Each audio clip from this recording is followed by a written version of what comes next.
warm welcome to TV Africa News and thank you for always joining us. This is Africa Today. My name is Najma Loima, but first are the headlines. Electoral Commission sets 23rd February for Serele by-elections. Lord Mayor raises red flag over inflated costs of roadworks in Kampala. Gambia charges 2 civilians and a police officer in alleged coup plot. Football legend Pele buried on 9th floor of world's tallest vertical cemetery. Welcome once again, now the news in detail. The Electoral Commission has scheduled February 23rd for the by-elections to replace the deceased Serele County Member of Parliament Patrick Okabe. We have more. According to the schedule, candidates will be nominated between 9th and 10th of February, and consequently, campaigns will commence from the 13th to the 21st of February. The constituency will go to polls on the 23rd of February and tally results on the same day. Okabe died in a motor accident alongside his wife, Christine Okabe, on Monday, 19th December 2022. The accident, according to the police report, occurred on the Mbale-Tirinyi Road and was caused by a collision between a heavy truck and the vehicle carrying the deceased. Meanwhile, at the burial, the Deputy Speaker of Parliament, Thomas Tayebwa, fronted Emmanuel Omoding, Okabe's son, to replace the deceased in Parliament. Omoding was presented to mourners and blessed by the NRM Vice President for Eastern Uganda, Mike Mukula. The Kampala Lord Mayor Erias Lukwago has petitioned the office of the Leader of Opposition Mathias Mpuuga to intervene in the continued inflated cost of civil works in Kampala. Nalugo reports. Kampala Capital City Authority is set to kick off the reconstruction of 31 roads totaling to 69 kilometers next February in the project dubbed Kampala City Road Rehabilitation Project, financed by African Development Bank, and a tune of $288 million, totaling to 1 trillion Ugandan shillings, implying that each kilometer of the road will cost 14.4 billion shillings. Addressing the press at City Hall, Lukwago said that, out of experience, he can't just sit back as the group of cartel continue to inflate costs of road construction at the expenses of other Ugandans. He pointed out the Kampala Institutional Infrastructure Development Project in 2020, where KCCA spent 70.5 billion shillings to construct Lukuli Road in Machinde Division, which is just 7.7 kilometers, Kabusu-Bunamwaya Reza, which is 8.06 kilometers, costing 93 billion shillings, among other roads. Lukwago also revealed that he petitioned the Office of the Inspectorate of Government and presented detailed information and reports about illicit dealings, but no tangible actions have been undertaken. He added that the group cartels have engaged in dubious transactions in which government has earmarked 380 billion shillings to purchase 80 acres of land in Chisenyi from a one Bosco Mwunge to Resedo street vendors, something he says that it's a cash bonanza. Let's take a quick break. We will be right back.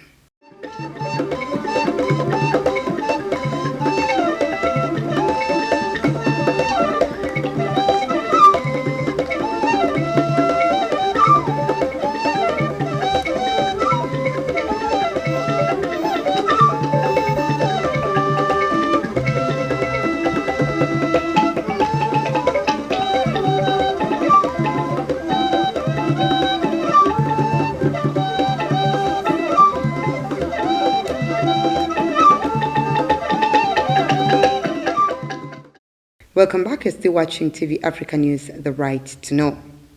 The Gambian government on Tuesday charged 2 civilians and a police officer in connection with an alleged coup attempt, according to a statement released by the government spokesperson. Civilians Mustafa Jabi and Saikuba Jabi and Sub-Inspector Fakeba Jawara of the Gambia Police Force were arrested on Friday and charged with concealment of treason and conspiracy to commit a felony. They were remanded in custody at the Mile 2 prison. The government on December 21st said it had thwarted a coup attempt the previous day and detained some military personnel. Authorities have arrested at least 7 soldiers, including the captain and lieutenant. Opposition politician Momodu Sabali, a former Minister of Presidential Affairs under ex-leader Yahya Jammeh, was arrested and later released.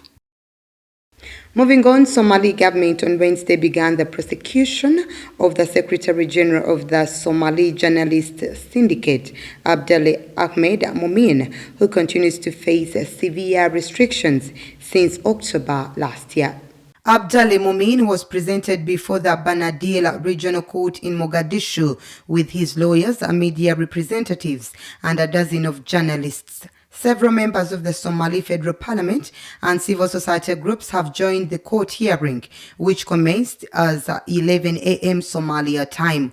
Momini's defense lawyers strongly object the case, as they clearly stated, as politically motivated with no legal basis. The lawyers urged the court to be mindful about their decision, as journalism is not a crime, and that the Ministry of Information, which brought the case, has been working to intimidate and silence Momin and his colleagues. The prosecutor read 3 charges under Article 219, bringing the nation or the state into contempt, Article 321, instigation to disobey the laws, and Article 505, non-observance of orders of the authorities. All are derived from the outdated Somali Penal Code. The next hearing is scheduled for next week.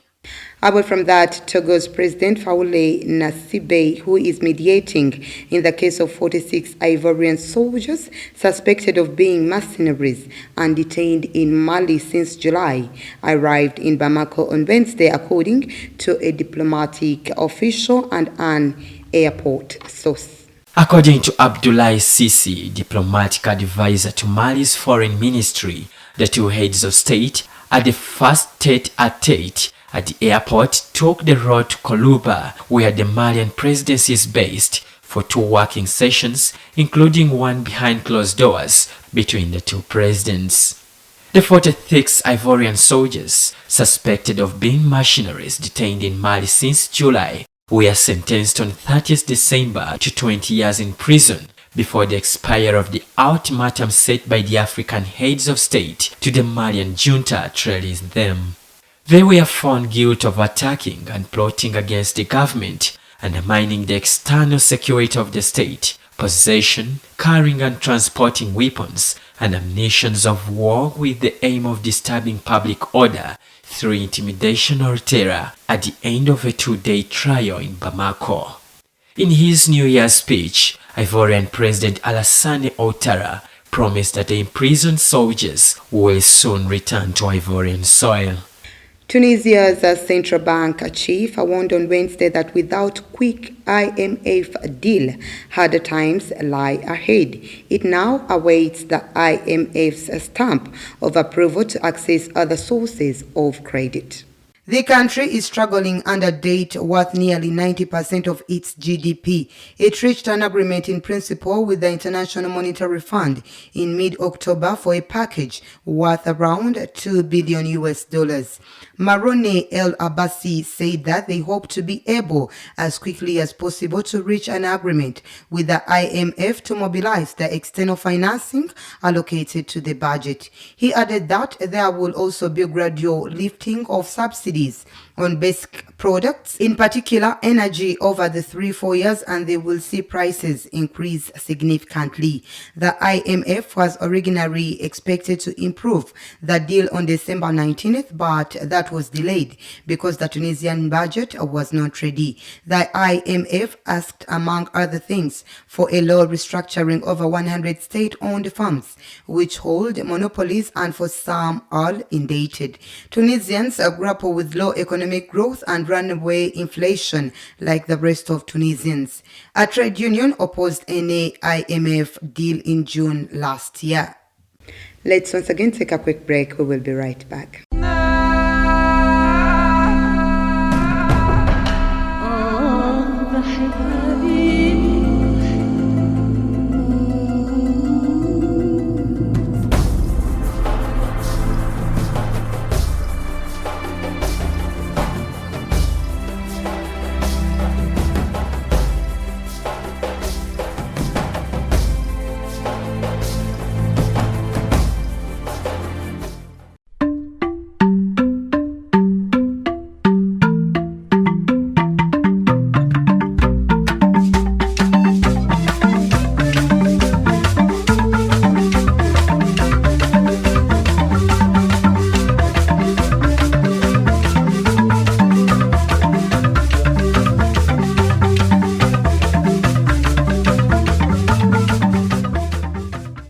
Welcome back. You're still watching TV Africa News, the right to know. In our business news today, the Sudanese Mineral Resources Company announced the production of more than 18 tons of gold in 2022. The body described it as the highest productivity in the history of the mineral sector in Sudan.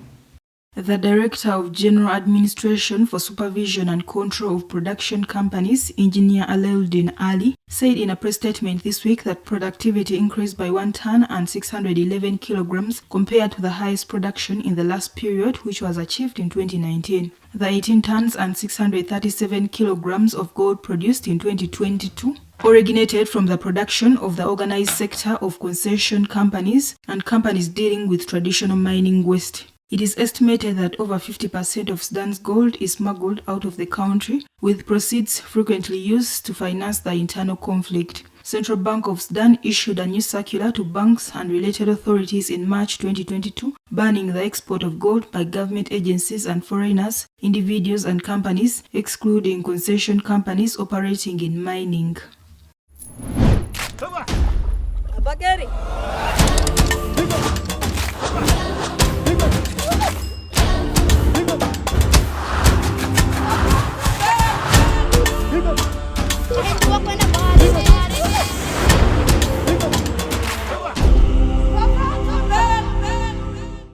In our health news today, authorities in Ghana will toughen entry restrictions from January 6th, including testing of passengers originating their journeys from China, citing an increase in COVID-19 cases in China.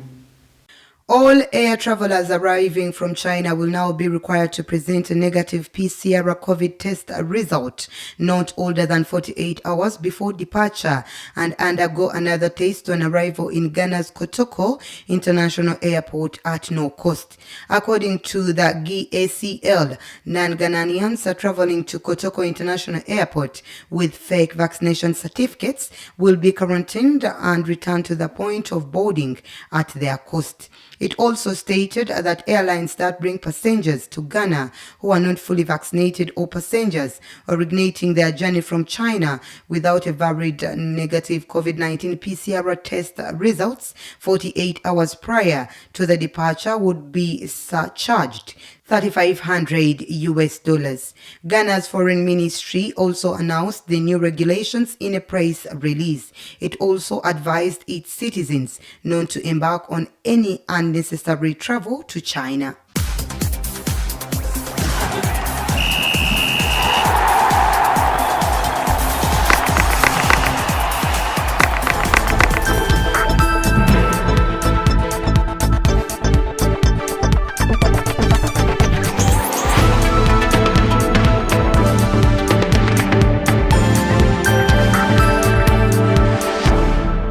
And in sports, Brazil said a final farewell to Pelé on Tuesday, burying the legend who unified the bitterly divided country. Newly inaugurated President Luiz Inácio Lula da Silva paid his respect at Vila Belmiro, the stadium where Pelé played for most of his career. Ahomza with more. Pelé died last week at age 82 and was laid to rest in Santos, the city where he became famous after moving there at age 15 to play for Santos FC. The final mass was held at the team's Vila Belmiro Stadium, where his black casket was driven through the streets of Santos in a fire truck. It was taken into the cemetery as bands played the team's official song and a Roman Catholic hymn. Before the golden-wrapped casket arrived, attendees sang samba songs that Pelé liked. Rows of shirts with Pelé's number 10 were placed behind one of the stadium's goals, waving in the city's summer winds. A section of the stands filled up with bouquets of flowers placed by mourners and sent by clubs and star players Neymar and Ronaldo among them from around the world as loudspeakers played the song I Sou Pelé, literally meaning I am Pelé, recorded by him. Pelé led Brazil to World Cup titles in 1958, 1962 and 1970 and remains one of the team's all-time leading scorers with 77 goals. That was the news. Thank you for always keeping it TV Africa. Please do stay tuned.